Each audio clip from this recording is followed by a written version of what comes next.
بیش از 856546 مورد مشکوک به بیماری کووید 19 در کشور مورد بررسی قرار گرفتند و اخذ نمونه آزمایشگاهی از اونها انجام شده که 141591 مورد ابتلای قطعی اونها به بیماری کووید 19 مسجل شده و سهم 24 ساعت اخیر هم در بخش بیمارستانی و موارد ارجاعی از بیمارستان ها 412 مورد بوده و البته همزمان 1668 مورد ابتلای قطعی به این بیماری از بین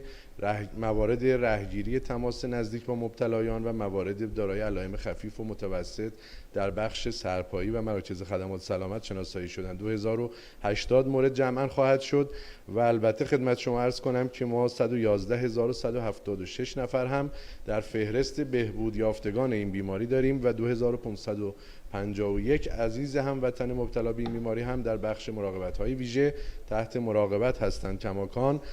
و 56 عزیز هموطن رو هم در اثر ابتلا به این بیماری در 24 ساعت اخیر از دست دادیم و تا امروز این لحظه که در خدمت شما هستیم 7564 مورد فوت مسجل ناشی از ابتلا به این بیماری رو داریم.